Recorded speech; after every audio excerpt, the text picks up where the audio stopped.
আল্লাহ রাব্বুল আলামিন বলেছেন, ওয়ামা মিন দাব্বাতিন ফিল আরদি ইল্লা আলাল্লাহি রিজকুহা। এই পৃথিবীর বুকে এমন কোন বিচরণশীল জীব নাই যে জীবের রিজকের দায়িত্ব আমি আল্লাহ আমার নিজ হাতে গ্রহণ করি নাই। সব জীবের রিজকের চাবি আমার হাতে। কার হাতে? তাহলে ভয়টা কিসের? আপনার একটা পেট, তাই নিয়ে এত চিন্তা।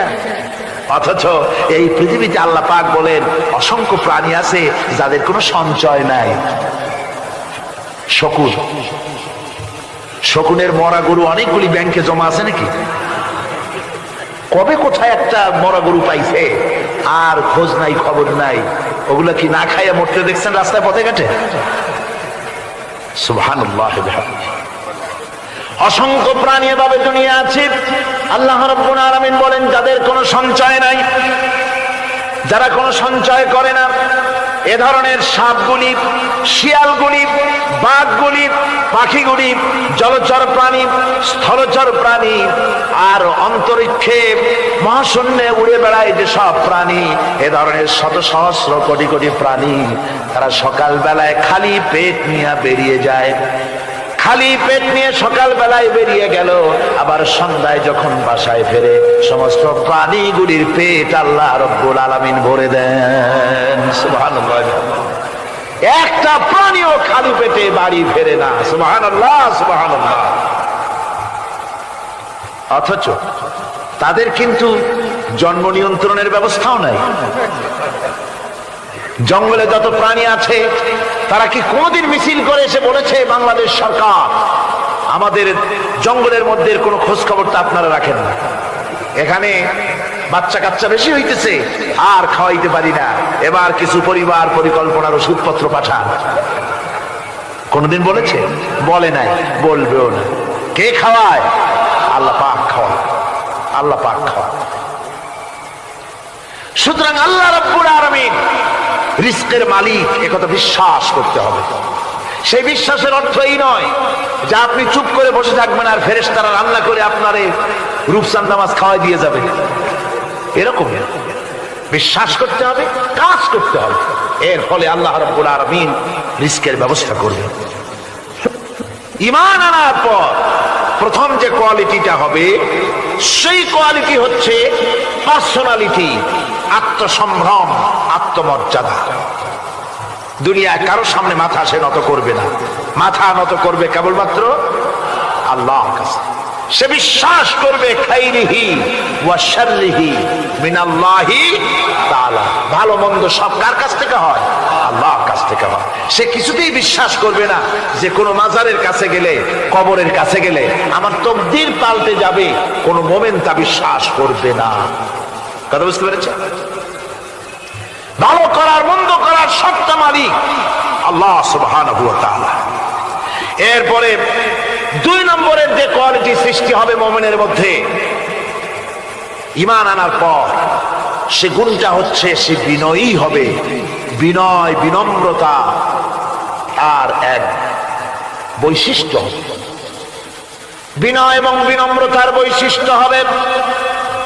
তার কারণ হচ্ছে ঈমান আনার পরে সে জানতে পেরেছে আল্লাহ রাব্বুল আলামিনের কর্তৃত্ব থেকে বেরিয়ে আসার ক্ষমতা কারো নাই। অহংকার করে যাব কোথায়? আস্ফালন করে যাব কোথায়? আল্লাহর রাজত্বের বাইরে, আল্লাহর ক্ষমতার বাইরে যাওয়ার ক্ষমতা তো কারোই নাই। সুতরাং অহংকার তার মধ্যে জায়গা পাবে না। আল্লাহ পাক দুনিয়ার সমস্ত মানুষের জিনকে পরিষ্কার করে বলেছেন, ইয়া মাশারাল জিন্নি ওয়াল ইনস ইন ইসতাতাতুম আন তানফুযু মিন আকতারিস সামাওয়াতি ওয়াল আরদ ফানফুযু লা তানফুযুনা ইল্লা বিসুলতান। হে পৃথিবীর মানুষেরা আর জেনেরা, যদি সম্ভব হয় আমার আকাশের নিচের থেকে, জমিনের উপর থেকে বেরিয়ে যা।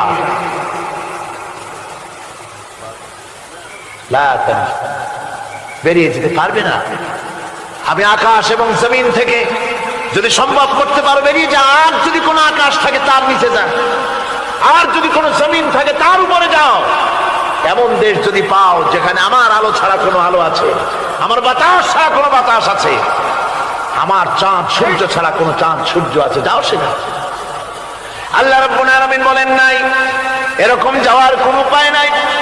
আমি আল্লাহ রাব্বুল আলামিন আকাশ আর জমিন দিয়ে প্যাকেট করে রেখেছি, আটকায় রেখেছি।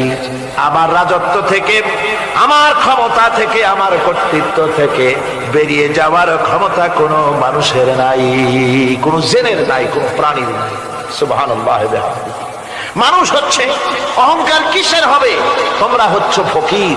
আল্লাহ পাক বলছেন ওয়াল্লাহুল গনিয়্যু ওয়া আনতুমুল ফুকারা।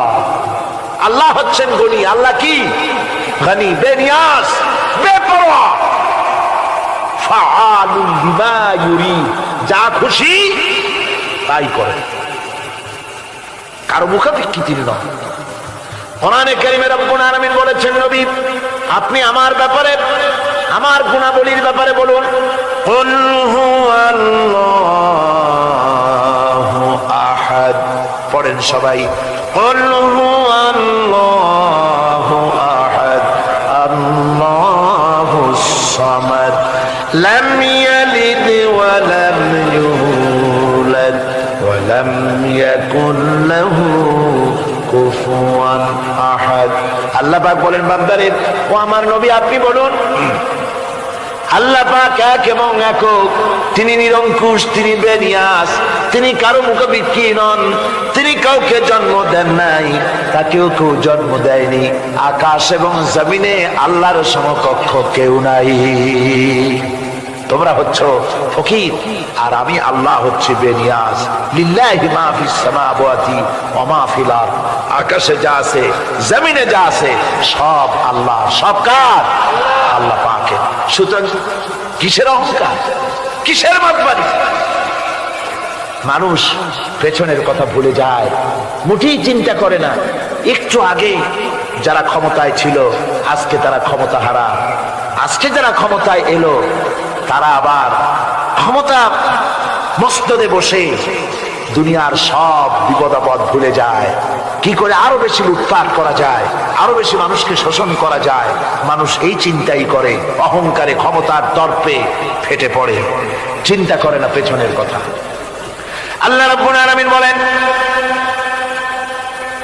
যারা নাকি মুমিন বান্দাদের বিনয় এবং বিনম্রতা তাদের মধ্যে সৃষ্টি হয়ে যাবে, তার কারণ হলো আল্লাহ পাক বলেছেন ওয়ালা তামশি ফিল আরদি মারহান ইন্নাকা লান তাখরিকাল আরদা ওয়া লান তাবলুগাল জিবালা তুলা।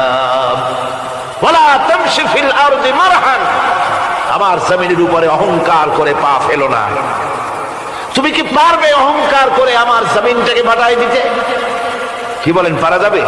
অহংকার করে জমিনের উপরে লাথি মারেন জোরে, জমিন ফাটবে? ফাটবে না, আপনার পা ছিঁড়ে যাবে। আপনি কি পারবেন অহংকার করে পাহাড়ের উচ্চতা লাফ দিয়ে ছাড়াই যেতে পারবেন? তাও পারবেন। সুতরাং আল্লাহ পাকের উপরে ঈমান আনলে পরে তাদের মাথা এভাবে নত হয়ে যায়, অহংকার তাদের মধ্যে জায়গা পায় না। অহংকার কিসের? কিসের অহংকার তোমার? মানুষ তার জন্মের কথা, কোরআনে কারীম বলে মানুষ কি তার জন্মের কথা স্মরণ করে না?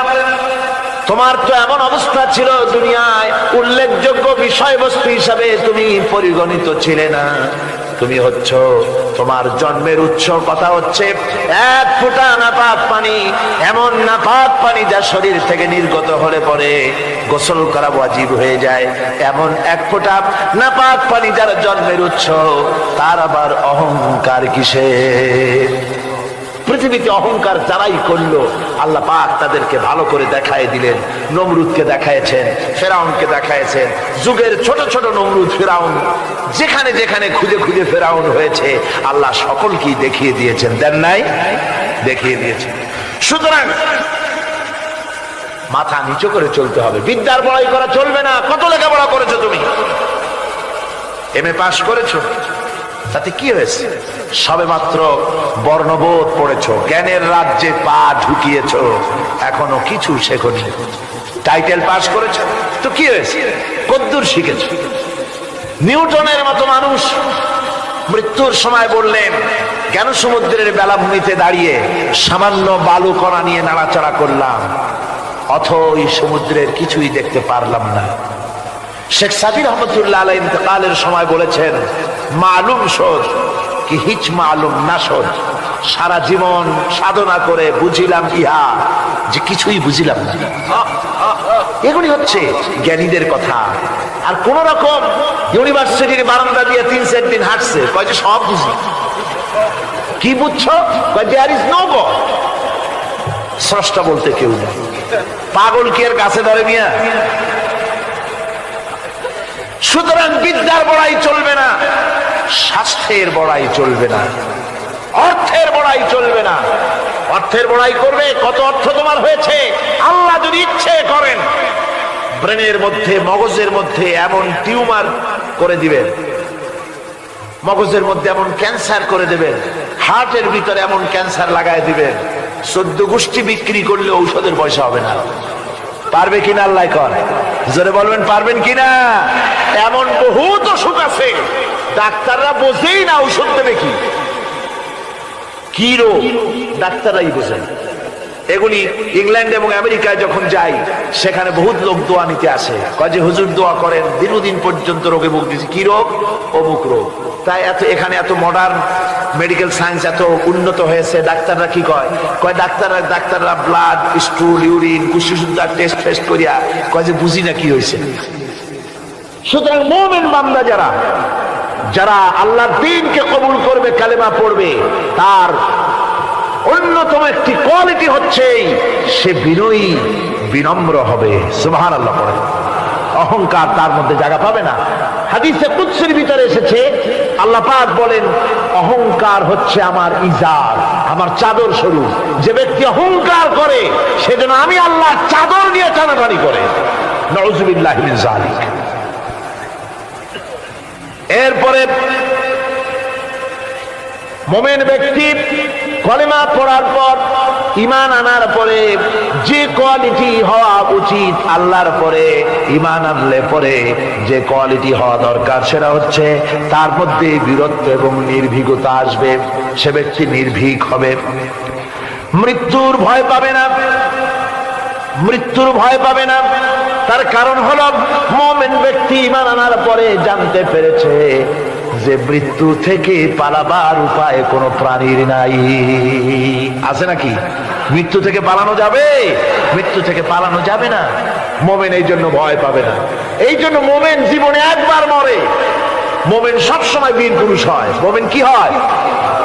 আর মুনাফিক হয় কি? কাপুরুষ। মুমিন মরে জীবনে একবার, আর মুনাফিক মরে জীবনে কয়েকবার। সাইকেলের টায়ার বাস্ট হলে শীতই পড়ে ভয় ছোটে, ট্রাকের টায়ার বাস্ট হলে তো হুঁশই থাকে না, আর কোথাও বোমা পড়লে এমনি তার রুহু উড়ে যায়। এই হলো দুর্বল ঈমানের লক্ষণ, মুনাফিক। আর মুমিন ব্যক্তি এগুলি ভয় পায়। তার কারণ হচ্ছে কোরআনে কারীম বলেছে, কুল ইন্নাল মাউতাল্লাযী তাফিরুনা মিনহু ফাইন্নাহু মুলাকীকুম। বলো, মৃত্যুর থেকে পালাবার কোন উপায় নাই। যেখানেই যাও না কেন মৃত্যু তোমাকে ধরবেই। তোমাকে যেখানেই যাও তুমি, মৃত্যু তোমাকে খুঁজে বের করবেই। মরণ থেকে পালাও তুমি, মরণ তোমায় লইবি ঘিরি। যদিও সুদূর আকাশ পানে, লুকাও সেথায় লাগিয়ে সিঁড়ি। এ মহারোগের চিকিৎসক নাই, নাই সে ঔষধ জগতে। খুঁজিয়া কাতর হইলে কি হবে, পারিবে না তারে ফিরাতে।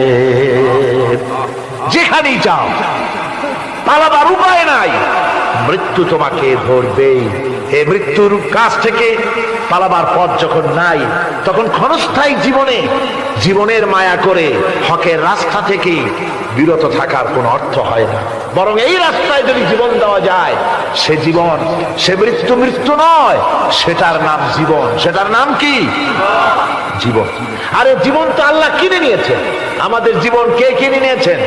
আল্লাহ রাব্বুল আলামিন বলেছেন, ইন্নাল্লাহা আশতারা মিনাল মুমিনিনা আনফুসাহুম ওয়া আমওয়ালাহুম বিআন্না লাহুমুল জান্নাহ। আল্লাহ পাক বলেন, আমি আমার মুমিনের জান এবং মালকে খরিদ করে নিয়েছি, বিনিময় আমার মুমিনকে আমার জান্নাত দান করে দিয়েছি। মুমিনের মালটাও আমার, জানটাও আমার। তো আসলে জান আর মাল কার? আল্লাহ পাকের। তা আল্লাহ কিনে, ইচ্ছেটা কিনেছেন, আমাদের ইচ্ছেটা। আমরা আমাদের ইচ্ছে মতো আমাদের মাল খরচ করতে পারবো না, আমাদের ইচ্ছে মতো জান খরচ করতে পারবো না। মাল আর জান সবটাই খরচ হবে আল্লাহর জন্য। কার জন্য? আল্লাহর জন্য করতে হবে।